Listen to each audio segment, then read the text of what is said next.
여러분 안녕하십니까? 요한복음 2장에는 가나 혼인집 잔치에서 물이 변해서 포도주가 되는 역사, 그러한 기록이 나옵니다.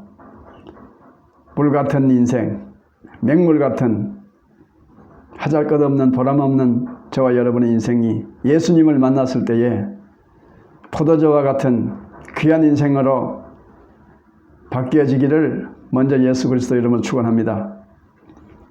어떤 유명한 시인이 시인 되기 전에 과거에 그 성직자가 되기 위해서 아마도 신학대학에 다니고 있었던 것 같습니다. 학기말 공간복음 시험 문제가 요한복음 2장에 나오는 물이 변해서 포도주가 되는 사건에 대해서 논하라. 그렇게 이제 시험지가 나누어졌는데,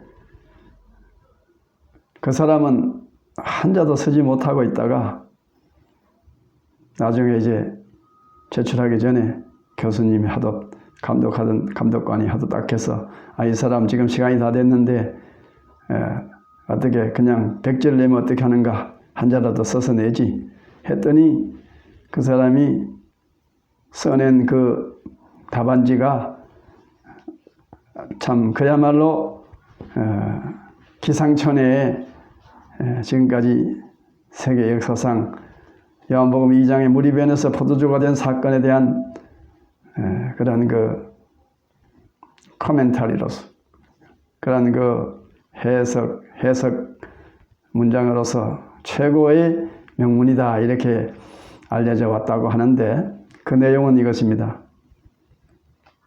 물이 그 주인을 만나니 그 얼굴이 붉어졌도다.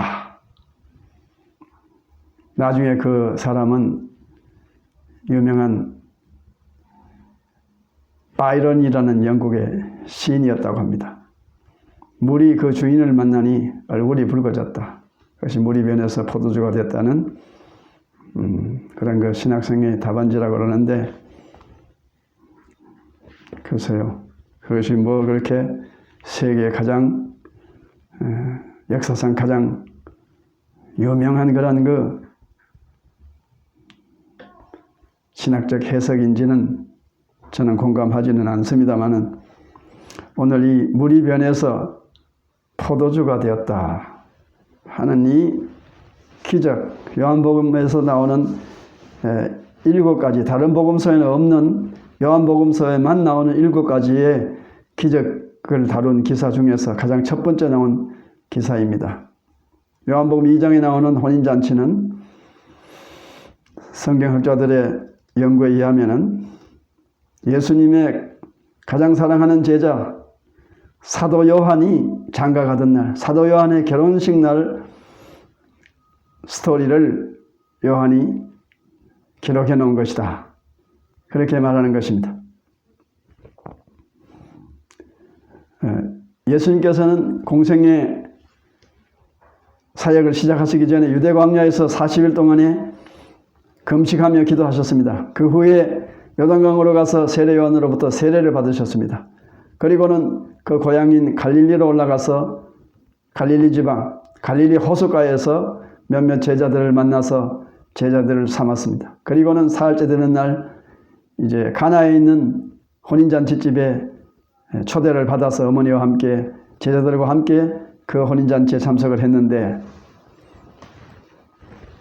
잔치가 한창 아직 끝나기도 전에 진행되고 있는 중에 포도주가 부족했습니다. 포도주가 떨어졌습니다. 당황한 그 집안에서 이제 예수님 어머니에게 걱정을 했습니다. 포도주가 부족한데, 끊어졌는데 어떻게 하면 좋겠느냐. 예수님의 어머니 마리아가 생각하다 예수님께 와서 지금 이 집에 포도주가 떨어졌는데 어떻게 하지 하고서 큰 걱정을 하면서 말을 했습니다. 이때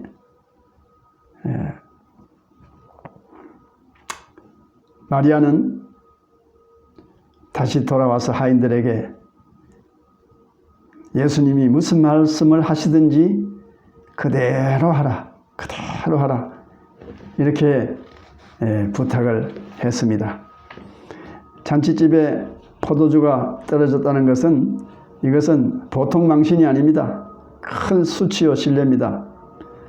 그러나 한편으로는 이것은 예수님께서 하나님의 아들이심을 보여주실 수 있는, 그리스도이심을 보여주실 수 있는 하나의 절로의 찬스를 하나님의 섭리 가운데서 미리 예비하시고 마련해 놓은 것이라고 말할 수도 있습니다. 유대 사람들은 주식이 양고기인데 이 양고기는 반드시 포도주를 곁들여서 먹어야만이 소화도 잘 되고 맛도 좋다고 합니다. 그런데 이 포도주가 떨어졌습니다. 이제 잔치집에서는 당황할 수밖에 없습니다. 우왕좌왕합니다. 그런데 이 마리아는 예수님의 친어머니이면서 또한 사도 요한의 이모가 됩니다. 사도 요한의 어머니 살로메와 예수님의 어머니 마리아는 친여자 형제 간입니다. 이러한 내용이 우리가 지금 사용하고 있는 복음서 성경에는 자세하게 그렇게 기록되어 있는 곳이 없지만은 아주 고대 기독교, 에집트에서 기독교인들이 기록해 놓은 이 콥틱어로, 에집트의 콥틱어로 쓰인 복음서에는 그러한 기록이 나타납니다. 그리고 이 잔치가 사도 요한의 혼인잔치, 사도 요한이 장가가는 날이라는 기록도 거기에 나타나고 있습니다.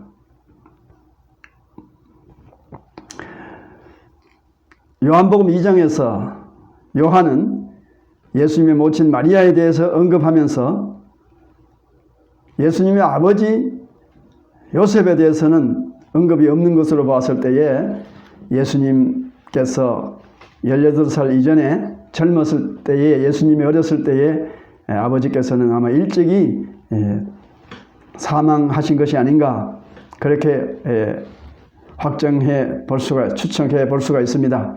그래서 예수님께서는 18, 18년 동안이나 부지런히 이제 그 어린 동생들과 어머니를 부양하기 위해서 목공일을 해야만 했던 것입니다. 나사렛에서 아버지 요셉이 하시던 목공일을 이어받아서 그 목공일을 해야 했던 것입니다.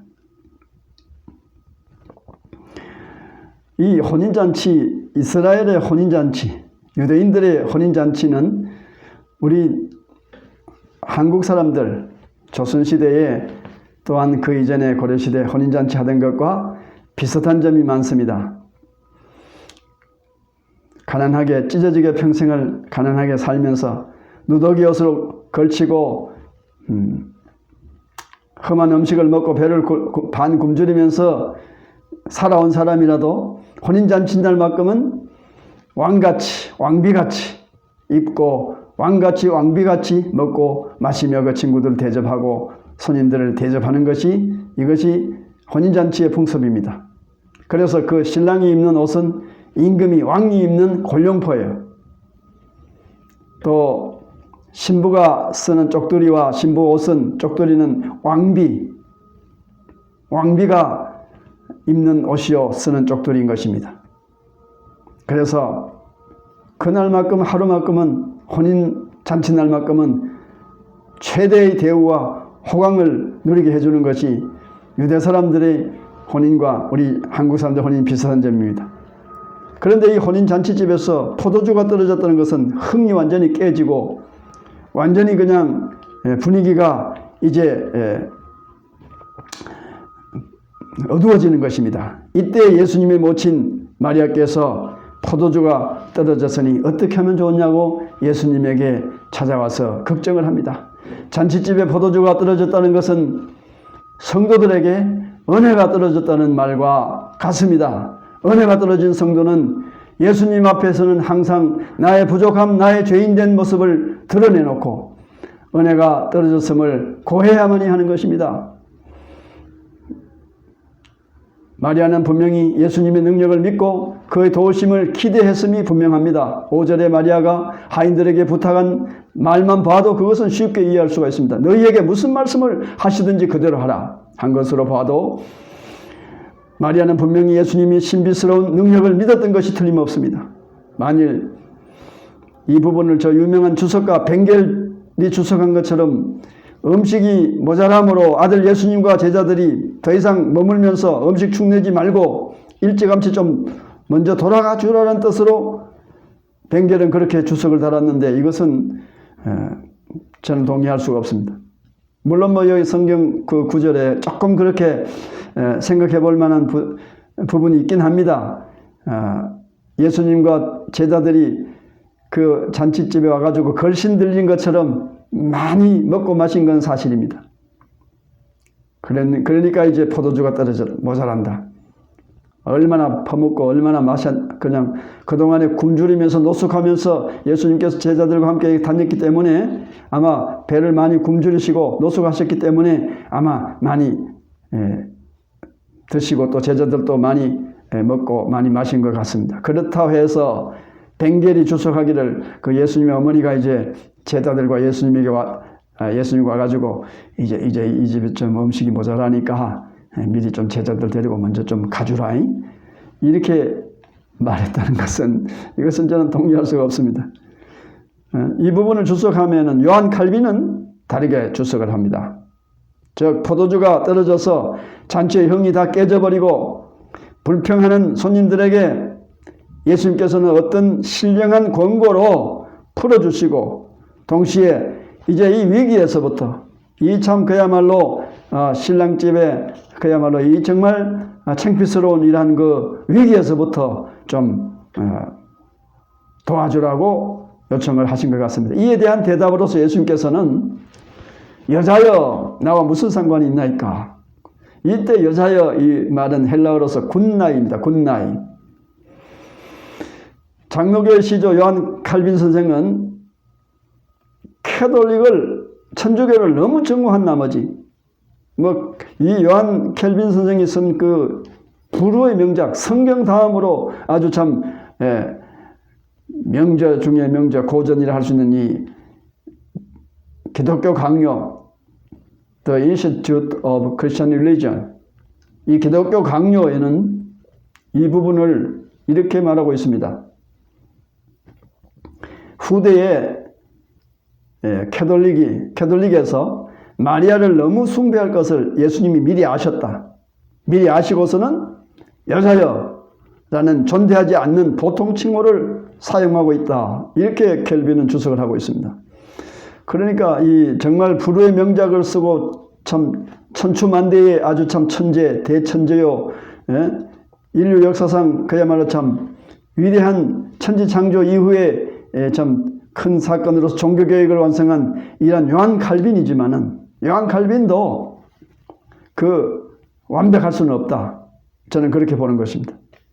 그래서 요한 칼빈은 여자여 이 말은 존경하지 않는 보통 칭호다. 우리나라도 자기 어머니에게 이 여자가 뭐 이래 뭐 여자여 이렇게 말하는 그런 자식은 없죠. 그런 아주 나쁜 자식으로 그렇게 아들이 어머니에게 여자여 뭐 이 여자가 뭐 이래 뭐 이런 식으로 이 여자여 저리 가시오 뭐 이런 식으로 한다 그러면 이거는 어머니를 하대하는 아주 불효막심한 그런 거 잘못된 언어 사용인데 그러면 여기에서 예수님께서 굿나이 여자여 하는 것은 이것은 좀 더 연구해봐야 좀 더 깊이 연구해봐야 합니다. 하대하는 말이 아니고 존대하는 말이다. 극존칭이다. 당시의 풍속과 용어의 어법을 우리가 이 고대 헬라어 연구로부터 그 당시 또 풍속 연구로부터 깊이 연구해 봐야 합니다. 비교하고 연구해 봐야 합니다. 이 그리스 문학의 고대 문학의 아주 명작이라 할 수 있는 호모의 오디세이에 보면은 율리시우스가 자기의 사랑하는 아내 페네로페를 최상으로 높여서 부를 때에 굿나잇이라고 그랬습니다. 굿나잇.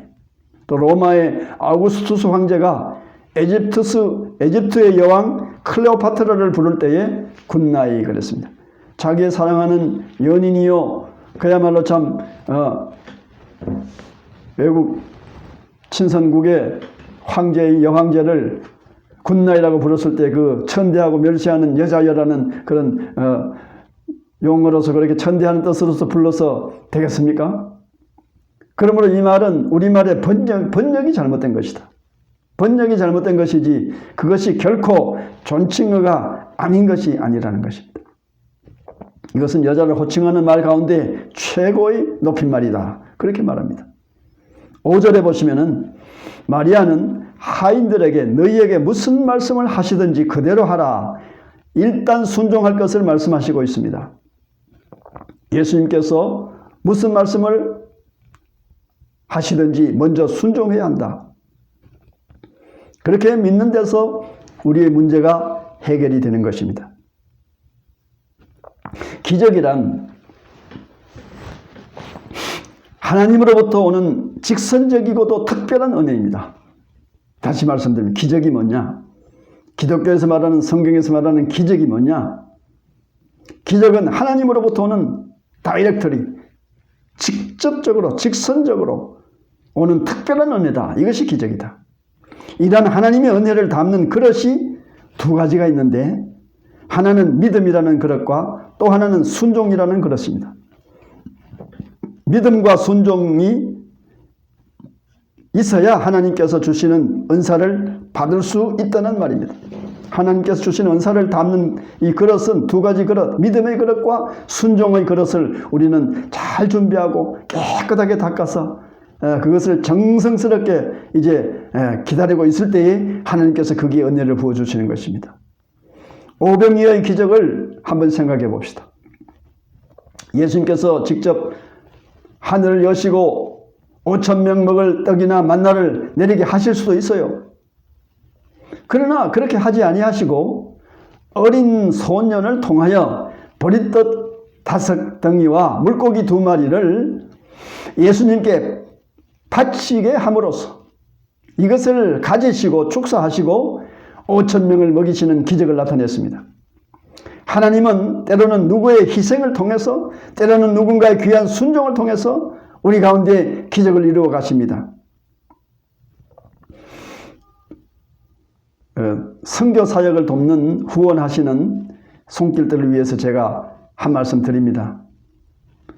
요즘 코로나19로 인해서 모든 경기가 죽고 모든 사람들의 삶이 어려워져 가고 모든 수입이 줄어들고 교회 헌금이 줄어들고 해서 교회에서 줄이는 이 순위 1순위가 해외 선교입니다. 그리고 교육입니다. 선교와 교육을 줄이고 잘라버립니다. 해외에 우리가 하는 복음을 위해서 파송해놓은 선교사에게 후원하는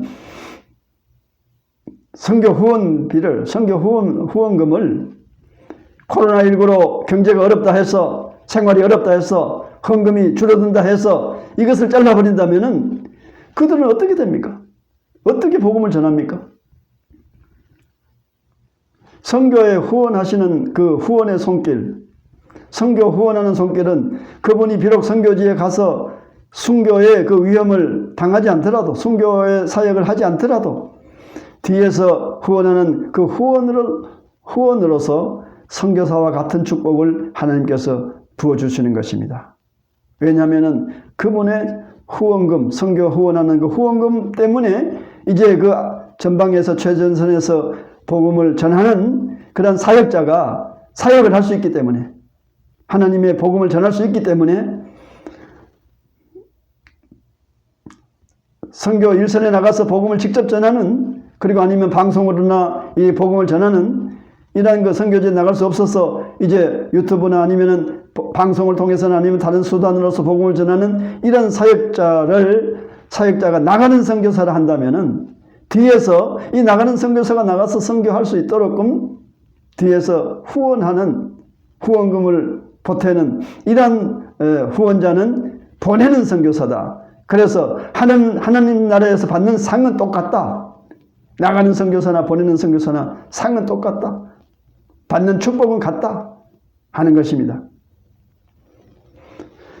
이제 구약에 보면은 여호수아에게 여리고성을 7일 동안 매일 한 바퀴씩 돌다가 마지막 날에는 7바퀴 돌고 큰 소리를 지르라 했습니다. 이때 여호수아와 그 일행들은 그대로 믿고 순종했습니다. 믿음이라는 그릇과 순종이라는 그릇을 잘 준비하고 닦아서 이제 그대로 하나님 말씀대로 행했더니 7째 날 드디어 여리고성이 무너졌습니다. 이와 같이 우리는 이 믿음과 순종이라는 이 두 그릇이 얼마나 소중하다는 이 교훈을 오늘 요한복음 2장 물이 변해서 포도주가 되었다는 이 사건에서부터 우리는 배울 수가 있습니다. 옛날에 어떤 돈 많은 부잣집에 하인들이 많이 우글우글 있었습니다. 주인이 생일날 잔치가 벌어졌습니다. 이때 이제 주인은 하인들을 불러서 각각 볏짚을 한 단씩 던져주면서 될 수 있는 한 간단하고 여물게 그리고 가늘게 될 수 있으면 가늘게 새끼를 꼬라. 이 집 한 단이 다 한 단이 다 이제 없어질 때까지 새끼를 꼬라. 모든 하인들이 다 이제 새끼를 꼬면서 불평불만합니다. 이 잔칫날 이제 뭐 이런 일을 시켜서 귀찮게 또 하느냐. 그래서 뭐 대부분 다 순종하지 않고 굵게 그냥 꺼서 그냥 후닥닥 일찍 마쳐버립니다. 대부분 그렇게 하는데 그 중에 매사에 순종 잘하기로 알려진 하인 하나는 묵묵히 주인의 명령을 순종하면서 새끼를 가늘게 그리고 고르게 그리고 야물게 구웠습니다. 모두들 이제 주인이 창고로 나오라 그래서 창고로 불러서 창고문을 여니까 창고 속에 가득히 엽전 돈이 쌓여 있었습니다. 엽전 여러분 그 구멍이 뚫어져 있죠, 손에. 그런데 그 꾼 새끼에다가 그 창고에 있는 엽전들을 그냥 마음껏 그 새끼 길이만큼 거기다 꿰어가지고 가져가라. 동전을 꿰지 않는 동전은 절대 가져가지 못한다. 그랬더니 가늘게 순종하면서 꼰 그 하인은 그 집 한 단으로 꼰 새끼 길이 다 그 길이에 맞춰서 엄청난 이 돈을 끌고 이제 가지고 나갔는데 다른 사람들 굵게 꾼 사람들은 가져가지 못했습니다. 그래서 순종 잘한 하인은 큰 재물을 얻고 나가서 독립해서 잘 살았으나 불순종한 다른 하인들은 울면서 계속 하인 생활을 이제 이어나갈 수밖에 없었다는 그런 예화가 있습니다. 포도주가 부족하다는 요구에 예수님의 말씀은 전혀 뜻밖이었습니다. 포도주가 부족하다.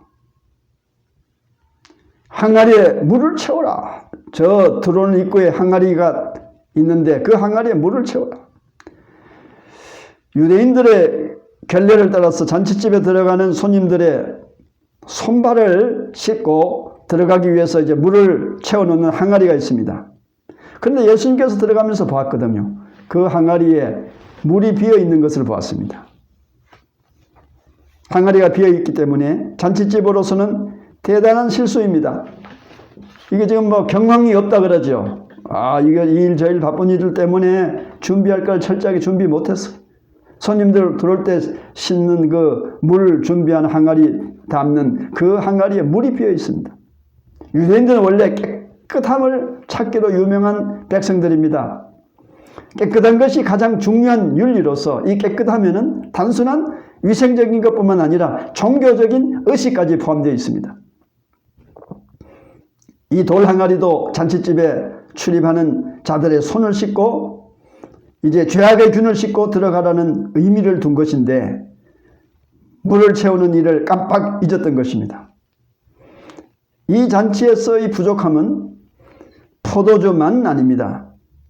마시는 포도주만 아니고 손발을 씻는 결례 항아리에 물을 채우는 일도 빠뜨리고 아니한 것입니다. 예수님은 먹는 포도주에만 신경을 쓰고 결례의 항아리에는 소홀했음을 이제 지적하시고 계십니다. 결례의 항아리에 물을 채우라. 이란 말은 먹고 마시는 것만 생각지 말고 하나님의 말씀을 먼저 생각하고 하나님의 백성으로서의 윤리를 먼저 생각하라는 그러한 의미인 것입니다. 그러므로 우리는 식사기도 할 때에 때마다 육신의 양식을 주심을 감사드립니다.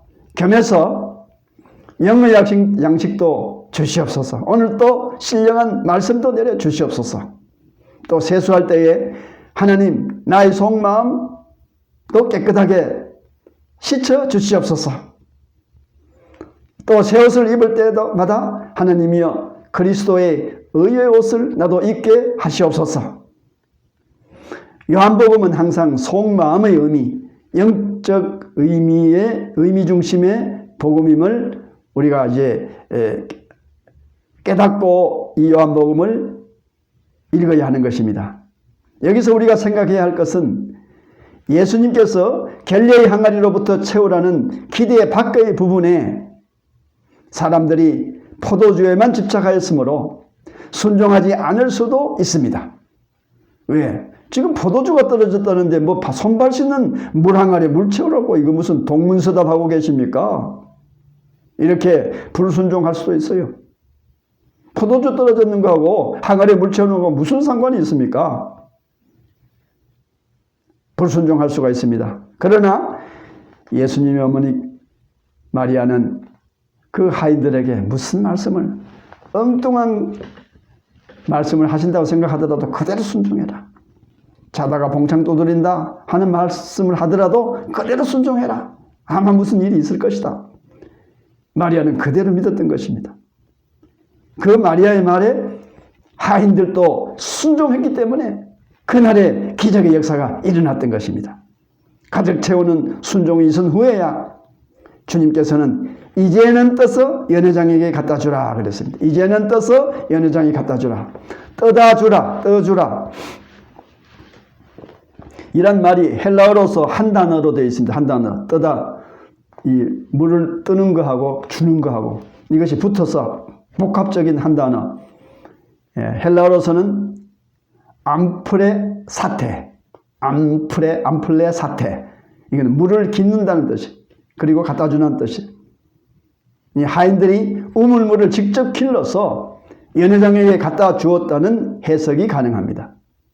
그러므로 하인들이 돌항아리로부터 떠다 주었는지 돌항아리에 채우라. 그리고 다 찼더니 그 다음에 떠서 갖다 주라 그랬으니까 그 채운 그 돌항아리 물을 떠서 갖다 줬는지 아니면은 우물에 가서 직접 떠서 갖다 바쳤던지 간에 중요한 것은 뭐냐? 물이 변해서 포도주가 되었다는 사실입니다. 물이 변해서 포도주가 되었다. 물이 그 주인을 만나니 얼굴이 붉어졌다. 아마도 이거 붉은 포도주를 전제로 하고 있는 것 같습니다. 그렇습니다. 고기를 먹을 때는 붉은 포도주를 먹는 게 맞습니다. 그런데 또 흰 포도주도 있을 수 있잖아요. 우물물이 이제 흰색인데도 그 성분이 변해서 포도주가 됐다. 근데 여기서는 막 통 열어봤을 때에 붉은 포도주라고 보는 것이 맞고, 그 당시는 포도즙에서부터 직접 만든 포도주이기 때문에 붉은 포도주라고 우리가 추론하는 것이 아마도 더 타당성이 있는 것 같습니다. 아무쪼록 물같이 무의미했던 저와 여러분의 과거가, 저와 여러분의 인생이 그리스도를 만날 때에 고귀한 포도주로 변화된 이러한 거 오늘 요한복음 2장의 사건, 이것이 저와 여러분의 일생에 있어서 이제 우리의 삶에도 적용되는 삶이 되기를 주 예수 그리스도 이름으로 축원합니다. 감사합니다.